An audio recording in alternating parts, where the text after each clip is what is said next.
Hello everyone and welcome back to another video. In today's video, we're going to be talking about Maesuma Grand Wars, which was an A tier that took place this last weekend in Japan, and there was so many low tier runs at this event. It was insane. We're going to be talking about most of them in today's video. Our top 16 finishers are going to be Yura Omos, I'm sorry for mispronouncing that, Yonpi, Rocky, and Fui in 13th. You're going to have Miro, Base Mage, Totoguri, and Komei in 9th. In 7th place, you're going to have MZK and 33 Parent Box. 5th place is Mamo and Reru. 4th place was Doramigi. 3rd place was Hurt. 2nd place was Snow. And winning the entire thing was Miya.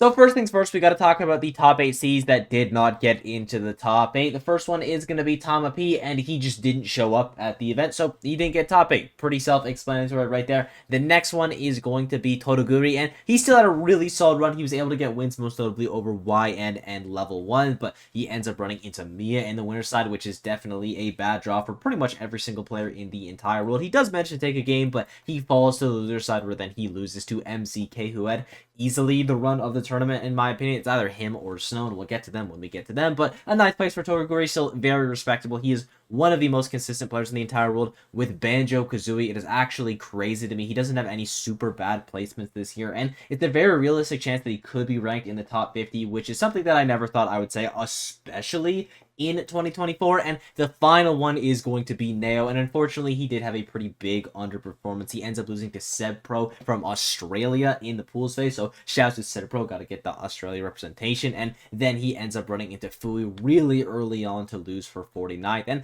to be fair, those are very, very good players, especially Fui. I feel like he's one of the most underrated players in the entire region, and I know Neo's been going through a lot of personal stuff right now recently, and one bad result, it's going to happen. I still think he's going to be ranked extremely high this season, and I'm really excited to see how he does at the 2 P tiers, because for today's video, we're only going to be focusing on the low tier runs, at least before the top 8, and I'm going to be looking at the players that play 17th or higher. So if there's a player that you're really curious about that didn't end up getting 17th, or was in the top 17th area but just didn't play a low tier, so I didn't talk about them, just leave a comment down below and I'll be sure to tell you how their run was, and be sure to sub while you're down there. The first run I want to talk about is going to be coming from Rarikusu. He ends up getting 17th place with wins over Nano and Yadon, and he isn't a solo Donkey Kong main by any means. He ends up playing Falco and Steve a little bit as well, but DK is definitely his primary character, and this is a super solid run from him. It's not often that you see Donkey Kong pop off super hard in Japan, especially with the absence of the car. I mean, it's like you see the character pop off anywhere in the world, but with Chunky Kong and NA, it makes it feel like we have a little bit more representation with that character. But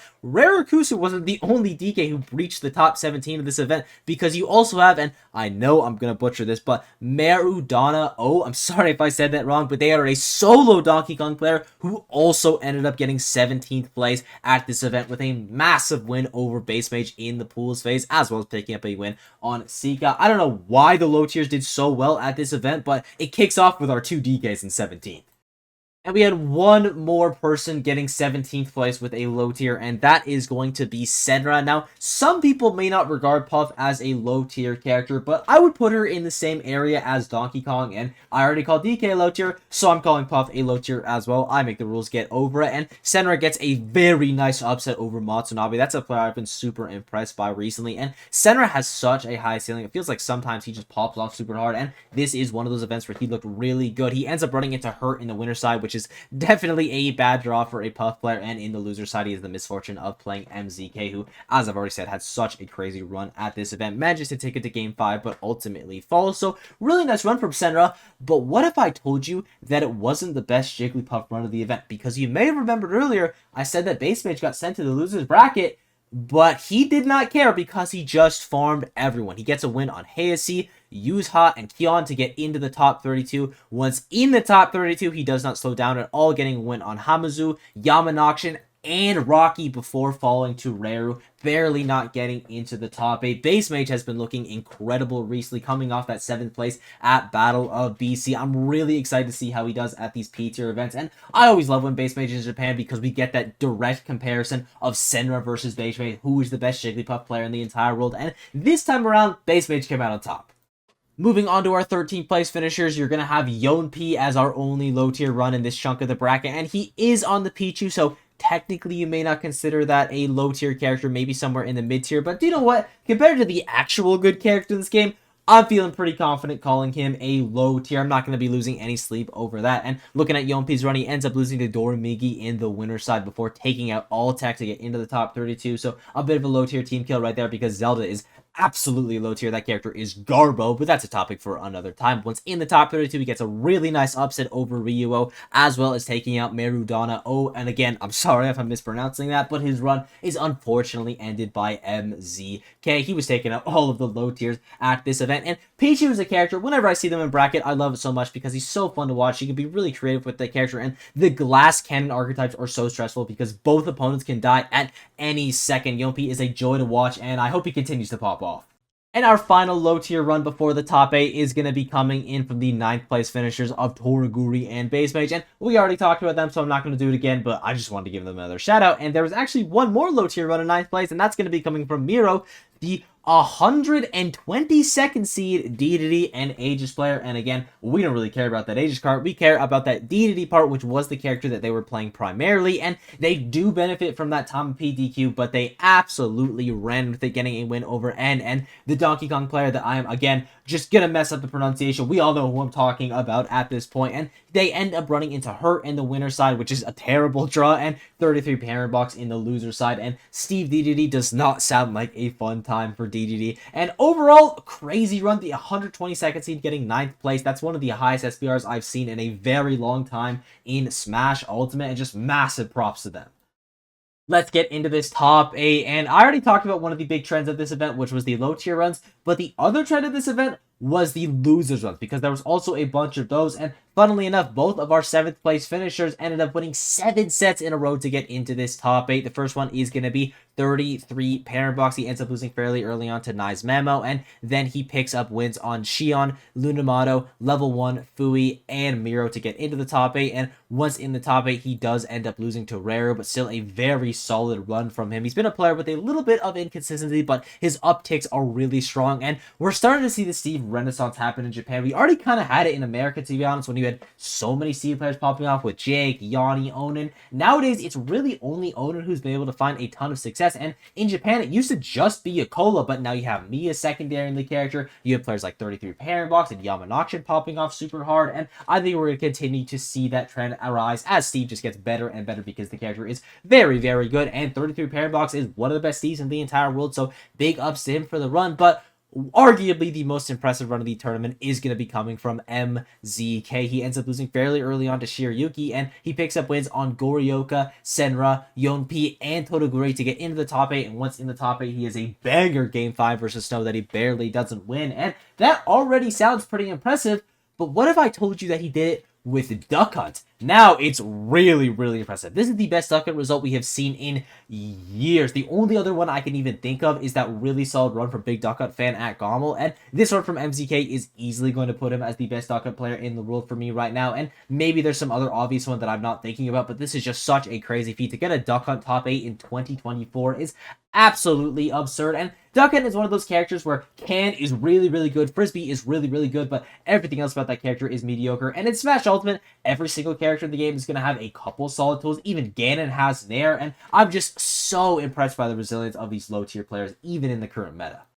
And that is unfortunately the last low-tier run that we get to talk about today, but don't worry, we still have another juicy losers run ahead of us. But first things first, we got to talk about these 5th place finishers in Nice Mamo and Rayu. Starting off with Nice Mamo, he picks up wins on 33 parent blocks, Steb Pro, Uramoto, again, sorry for mispronouncing that one, and Rayu to get into the top 8. Once in the top 8, he has a super competitive Game 5 set with Hurt, which I was very impressed by. Even though I do think Bayo players are overly dramatic about how bad the Snake matchup is, it is definitely still a bad matchup for Bayonetta. I would say at least a -1, but I've seen people put at like a -2, -3, which is definitely unacceptable. But Maiden should take it to Game 5, super impressive right there, and ends up falling to Snow in the loser's side. But he stepped up for Tama P DQing this event. He saw one Bayo going down. He said, you know what? I'll do it all myself. I would definitely still regard Tama P as the best Bayo in Japan. But if you can continue having these results from Nice Mamo, he could easily take that title. This player is very talented, and I'm really curious to see how he does at the 2P tier events coming up. Speaking of a player, I'm curious to see how they do.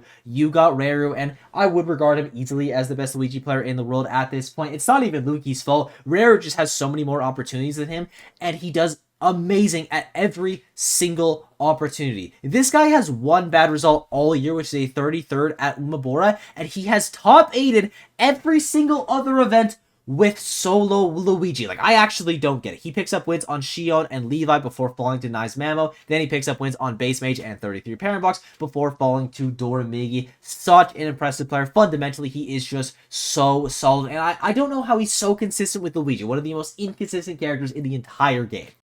Our 4th place finisher is going to be Doramigi, and in 3rd place, you're going to have Hurt. Starting off with Doramigi, he's going to pick up wins on Yonpi, Tai K, and Snow to get into the top 8. Once in the top 8, he has the misfortune of running into Miya, which is definitely his bracket demon. He has played 8 sets versus Miya, and he has lost every single one of them. Managed to take a game, but that is a matchup that he's just going to have to figure out with time, and I wish I had a solution for him, but honestly, I don't. It looks like a really difficult matchup for Min Min, and the second that Miya hits you, you just die. He just advantage states you to death. It is miserable, but I do have faith in Doramigi to figure it out eventually, because in the loser side, he managed to beat Reru, and that was a player that was giving him a decent amount of trouble. Before this, it was a 4-2 record in Reru's favor, and he does win their last encounter, even though I feel like on paper, Luigi Min Min should be pretty good for Min Min, considering the fact that you hit Luigi off stage and he just immediately dies, but Rare was just so smothering in the matchup. The second that he hits you, you're just never getting away, but Doramigi managed to hold him off at this event and get the dub before falling to Snow in the run back. But another amazing run from Doramigi. He should be shooting for a top 10 spot in the world right now. He has been looking amazing this season, and speaking of players who are looking amazing and definitely in the top 10, you're going to have Hurt finishing in 3rd place. He's going to pick up wins on Kion, Senra, and Miro to get into the top 8. Once in the top 8, he manages to get that really nice win over Nice Mamo before falling to Miya in the winners finals, and then Snow in the losers finals. Manages to take him to game 5, but does not prevail, and Hurt has just been looking so good recently. This is arguably his worst result of the entire year, which is, laughable because it's 3rd place at a major. He has just been absolutely killing it, and I think he's going to continue doing it when we go into Golden League. And our grand finalists are going to be Snow in 2nd and Miya in 1st. Starting off with Snow, he's going to pick up wins on Lux and Yamanakshin before falling in a game 5 set to Doramigi. And to get into the top 8, he has to play Komei in Shulk Mario, which is one of Mario's worst matchups, by the way, so big props to him for overcoming that. And once in the top 8, he looked unstoppable. He beat MZK in a game 5, 3-0 Nice Mamo, 3-0s Doramigi in the run back, and gets his first ever set win over Hurt in a game 5. Prior to this, he had played Hurt 3 times, and he only managed to take 2 games over those 3 sets. So that's got to be feeling amazing to finally get that win under his belt. And he ends up getting 3-0'd by Miya in the grand finals, but this is still an amazing run from Snow. And with this run, I think it's time to christen him as the best Mario player in the world. Proofblock said it. It is now official, and honestly, it was probably already official, considering his results have been amazing in 2024, and Kurama's hasn't been great. He's got 17th at Umabora and Kowloon, and it's the regionals where he's really been exceptional. Pretty much every single regional he's showing up to, he's getting at least a top 4 finish, and now he's got 2nd place at a major. It is all but done at this point. He has been looking amazing, and I do think Kurama has what it takes to take back that best Mario spot in the world, but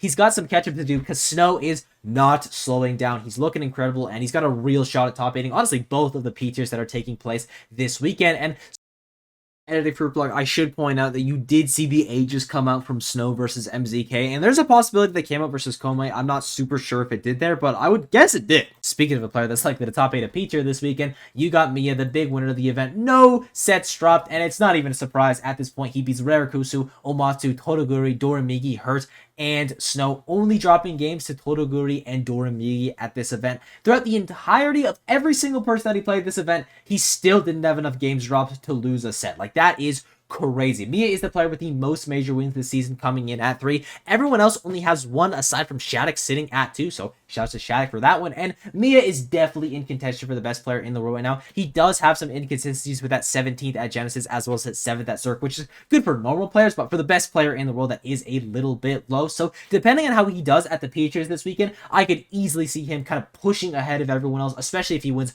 both of them. But if he wins one of them, he's going to have 4 major wins under his belt. He's going to be in a really good spot, and he's just been looking incredible recently. And with that, I thank you all for watching. I hope you enjoyed the sport. It's been absolutely unreal as of late. If there's anything I left out, got wrong, or if you just want to say hi, leave a comment down below. Be sure to sub while you're down there, and I will see you all in the next one.